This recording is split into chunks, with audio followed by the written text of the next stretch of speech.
Hey everybody, welcome back to the LuckyDog Podcast. This is your host, Elias. This podcast is sponsored by EliasRoushMedia.com, photo, video, digital media production. Today we are discussing, what is this, Adam Sandler's 45th Netflix movie or something like that? I don't know, something ridiculous. You know, they got him on lock, they got him on deck. They basically have bought Adam Sandler and just transferred him to be the one and only comedy king on Netflix. And so, just like I don't know how, I really don't have the number of how many Netflix movies he's already produced, but I mean, among the many Netflix Adam Sandler movies, we have yet another one. This is actually one that I was a little bit more interested in, I guess, because this year, I mean, it's 2020. Movies aren't really coming out. COVID, everything sucks. It's just one of those years. So, kind of getting your mind out of I was gonna say out of the gutter, but just getting it out of 2020. Honestly, getting your mind out of 2020 is much needed. So maybe our expectations are a little bit lower this year. So, Hubie Halloween is a 2020 American comedy horror film directed by Stephen Brill. Stephen Brill's guy that brought Adam Sandler's previous movies, such as I think he had started with, he was down at Heavyweights, Little Nicky, Mr. Deeds Without a Paddle, Drobit Taylor, Movie 43, and then he started on Netflix's Adam Sandler's Path around the Do-Over in 2016, I believe. And then he went on to do Sandy Wexler, the Do-Over, Sandy Wexler, Adam Sandler's comedy special, and then now Hubie Halloween. So he's just continuing on the Sandler path. Nothing wrong with that. We know that Netflix is making money when it comes to these productions. They're not nearly as expensive as the big Marvel films that Disney is trying to produce, yet they're still cranking them out pretty damn fast, and the expectations are a lot lower, so they don't have to exactly hire some of the highest quality writing and whatnot. And so, let's see. And when you're going into an Adam Sandler movie, you're not expecting the highest quality stuff, you know? So we have Adam Sandler writing on this with Tim Hurley, starring Adam Sandler, of course, Kevin James, Julie Brown, Ray Liotta, Rob Schneider, June Squibb, Kenan Thompson, Shaquille O'Neal, Steve Buscemi, Maya Rudolph. We have tons of Saturday Night Live alums and everything like that. We have all of the celebrity cameos that you can think of. And I think that that's actually where this movie kind of thrives. I know that it's kind of been a cliche of, Adam Sandler kind of likes to play like the schlub, the kind of like the water boy character, kind of, he's a little bit awkward and a little bit unique in a way, I guess you could say. They're doing everything but saying that he's got a mental condition or something like that. But let's just say that he's just got some social cues that are a little bit off and stuff like that. And so, just like all of his movies, he's either playing the really confident, cool guy, or he's playing kind of like the schlubby guy. And so now we have, a lot of people are saying this is the Waterboy 2.0. And I totally agree that this is definitely, the continuation of that character, essentially. I would not be surprised if they eventually say, yeah, sure it is. I mean, it really doesn't matter. It's that Happy Gilmore production kind of thing. This follows all of the same Adam Sandler tropes that you can think of. It follows him,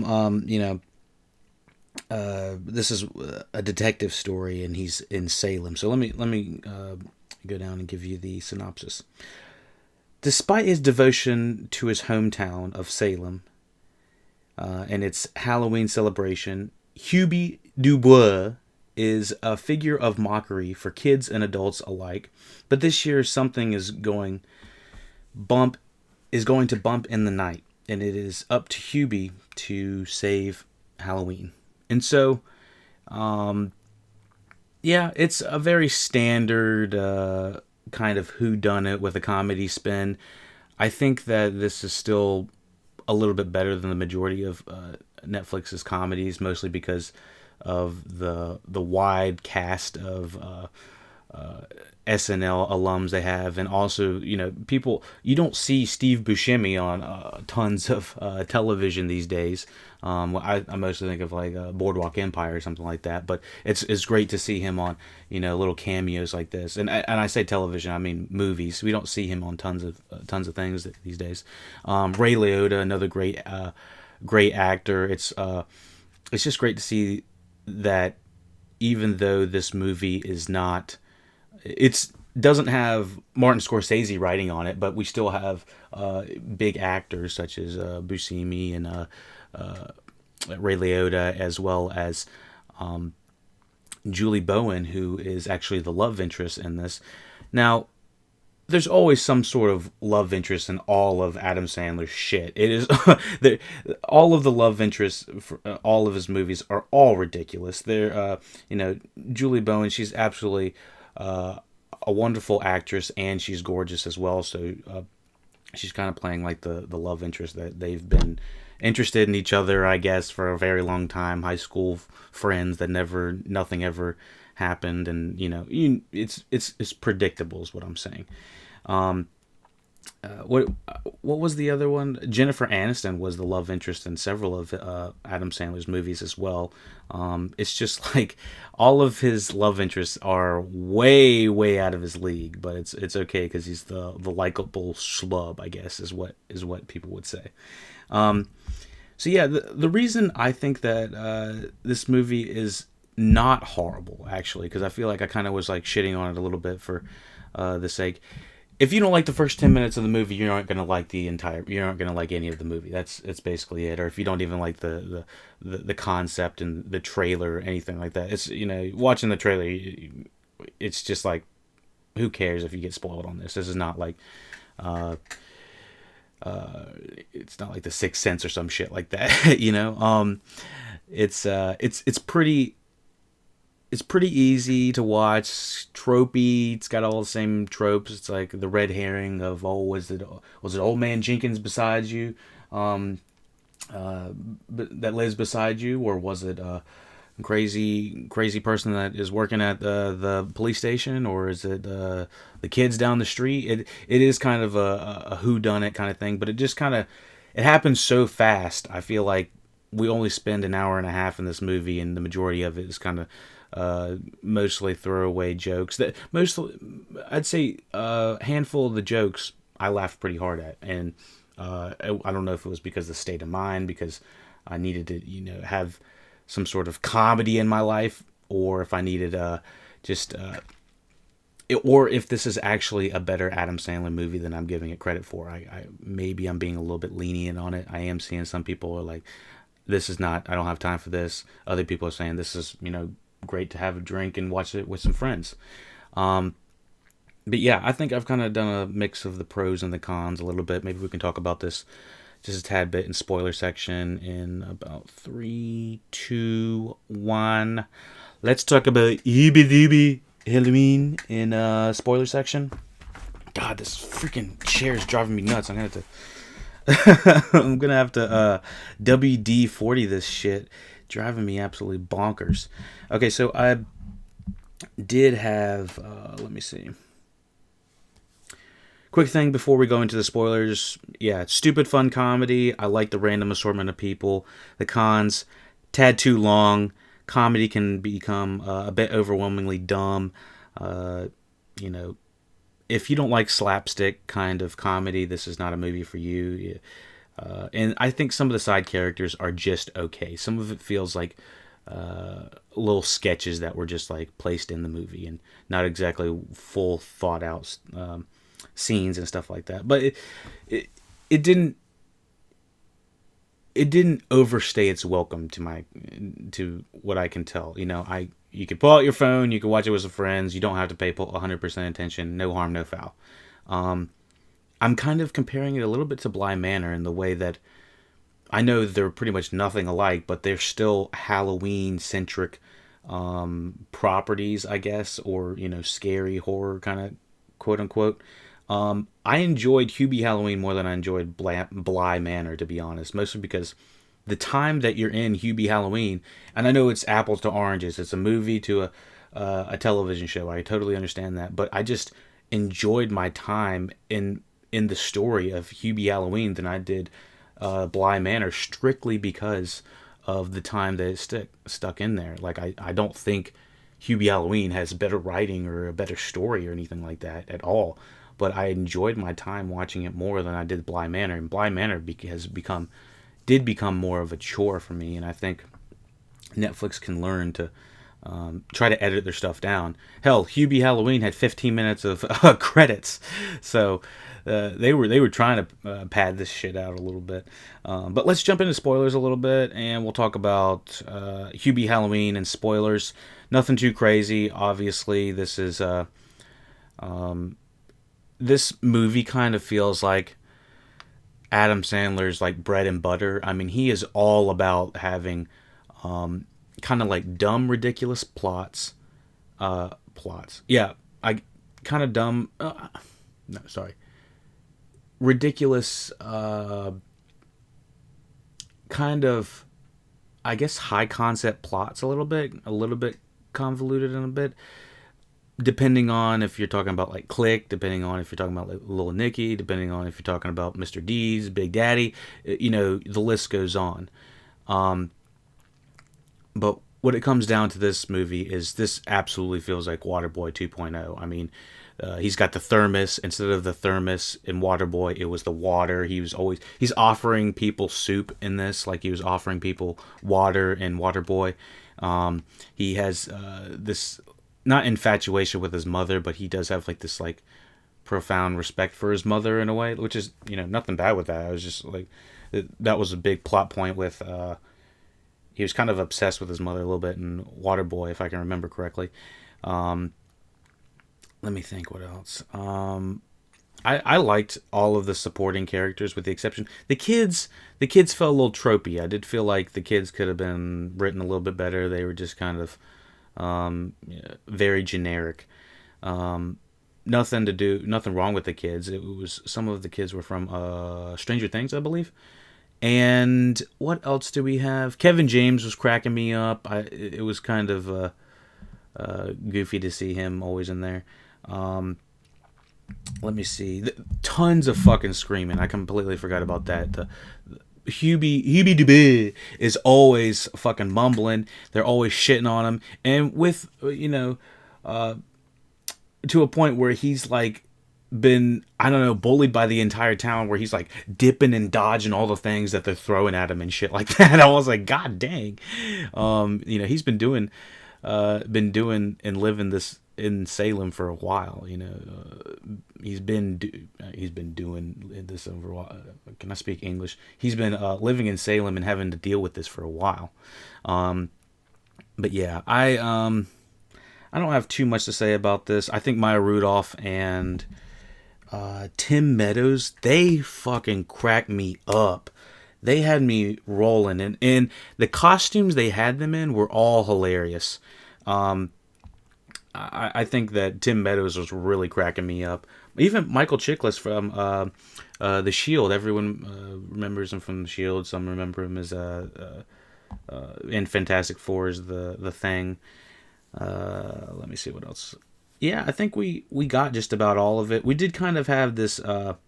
Ben's. I won't say anything. That's. Yeah, we're in spoiler section. So Ben Stiller. Yeah, Ben Stiller was fucking hilarious at the beginning. I wish we had some of these characters a little bit more. Like Steve Buscemi was hilarious, and he was like, "Yeah, I was bit by a werewolf. My brother was a." It's like, wait, what? Oh my goodness. Yeah, we have Noah Schnapp from Stranger Things. He's there. He's growing up into a fine young lad. Rob Schneider, of course, has to make his guest appearance. I honestly get a little bit of a chuckle every time I see Rob Schneider, regardless if it's a funny scene or not. He's just kind of got the face, Let me see what else. I think we about covered it. I was curious what Tim Hurley has done else with. Wow, this is the same writer as Okay, so Tim Hurley is the writer with Adam Sandler. He's been on. He's been with Adam Sandler since Billy Madison '95, Happy Gilmore '96, Wedding Singer '98, Saturday Night Live, Waterboy. He wrote the screenplay for Big Daddy '99, Waterboy was '98, Little Nicky 2000, Mr. Deeds screenplay 2002, Bedtime Stories 2008. My lord, Grown Ups 2. Okay, so he wasn't on Grown Ups 1. Grown Ups 2 and Pixels Ridiculous 6. Is everyone counting this? I didn't count all these, but holy Santa Claus shit. I think every single one of these with I think at least 15 different properties that Adam Sandler has worked with him on. I mean, that is ridiculous. The Ridiculous Six, I mean, insane. So, yeah, Tim Hurley, my goodness. I'm a little bit in the dark about this writer, but I guess he has made his money right off the back of Adam Sandler. My goodness. That was Happy Madison. I think I said Happy Gilmore Productions. I meant Happy Madison Productions, I think. But yeah, we got another one in the books. A little bit of a Hubie Doobie Halloween. I don't think it's a complete waste of time. It's about a 6 in my book. 6 out of 10. And let me know what you thought about the what is this review. I kind of spaced out for a second. Let me know if you want to check out some more Halloween takes, a little spooky, booky, pooky podcasting and whatnot. We will check out maybe one or two more pieces of Halloween media before it is all said and done. I did finish Bly Manor, and just a quick little take on it. I don't think it really gets good till about the 4th or 5th episode, and that is 4 hours of entertainment that you have to get to till something is good. And the entire show is 9 episodes. Like, it's a little thick of a season in my opinion, and to be honest, it needs to be trimmed up. It's not as good as Haunting a Hill House, but it's got an interesting twist to it, but I don't think the twist is revealed early enough for the audience to really become engaged. And so that's my hot take on Bly Manor. Let me know what you think about it when you hop onto the review. Let me know what you thought about Hubie Halloween. And we will be in contact with your people, be in contact with my people. And yeah, thank you for listening, watching the Hubie Halloween review. What Dog Like Go is a new follower on Twitch, and I really appreciate it. I can't do this without y'all support. And I'm get Charlie Diet. Where's my coffee? Oh, there's my coffee. Oh, yeah. So, yeah. Thank you for following, and thank you for subscribing, checking out all of the Lucky Dog podcast. If you want this podcast live, get it on Twitch. If you want it early, get it on YouTube. If you want it masted, get it on SoundCloud. If you want the brand new Lucky Dog podcast Patreon subscription, let me tell you a little bit about that. We got 3 tiers. Link is in the description, by the way. First tier is movies that have been reviewed over 5 years ago. So we have a library of movies that we've reviewed, and we have weekly stuff coming out for all of the tiers. So movies over 5 years are going to be under the first tier, tier 1, and under the second tier, tier 2, you will get where the fuck is this? Okay, so first tier, you get monthly retrospectives of movies over 5 years and older, and access to previous retrospective movies, podcasts. And so those are for $3.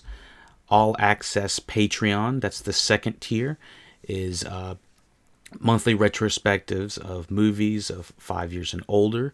We are also covering animated television shows. Think like old school stuff like SpongeBob, like Yu-Gi-Oh, like Avatar, like Pokemon, that type of stuff, or covering and reviewing some of the favorite pastime animated television shows, and you'll have access to all of those as well. And that also includes early access to all new podcasts that are going to be on the main feed as well. So that's only $5 a month. You get all that good stuff. And then the final tier, the lucky VIPs, will have access to all monthly retrospective movies of 5 years older, access to all retrospective podcasts, reviews, animated television reviews, early access to the main feed, and access to the full library. I did notice that iTunes eventually takes off a chunk of the, like 2 or 3 years of podcasting are essentially only kept on iTunes, and then the rest are kind of cycled out. And so I was going to take the podcasts that are cycled out, and I'm going to place them on the Patreon, and so you'll have full access to that on there. So let me know how I can improve. Let me know if you have any questions about the Patreon or anything else about the podcast. We could not do this without you. And comments, questions, concerns at LuckyDogPodcast@gmail.com. Thank you, and take it easy.